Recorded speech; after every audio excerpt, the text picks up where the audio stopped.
মহামান্য রাষ্ট্রপতির নিকট মন্ত্রীপদের শপথ ও গোপনীয়তার শপথ গ্রহণের জন্য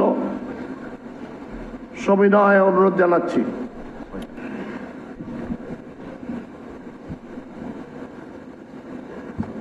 আমি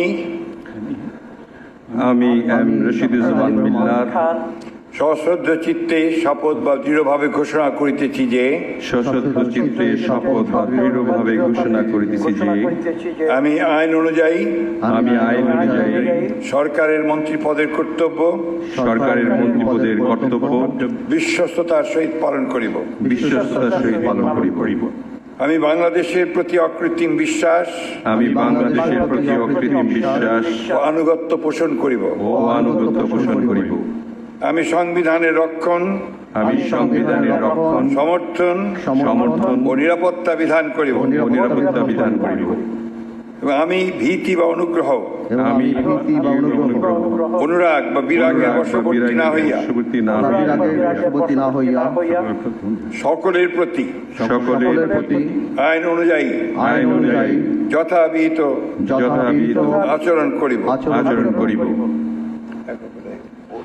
এবার নবযুক্ত মাননীয় মন্ত্রীগণকে গোপনীয়তা শপথ পাঠ পরিচালনা করার জন্য মহামান্য রাষ্ট্রপতিকে বিনীত অনুরোধ জানাচ্ছি।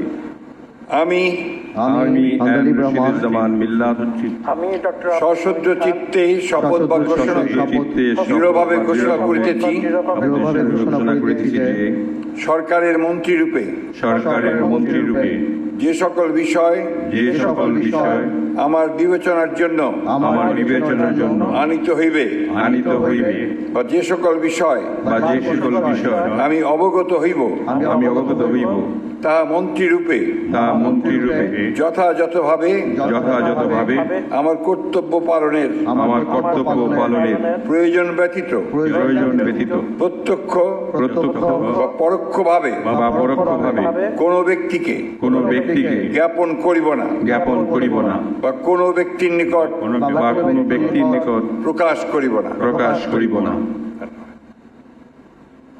এখন মাননীয় মন্ত্রীগণকে তাদের পদের শপথ ও গোপনীয়তার শপথপত্রে স্বাক্ষর করার জন্য এবং স্বাক্ষর শেষে নির্ধারিত আসন গ্রহণ করার জন্য বিনীত অনুরোধ জানাচ্ছি।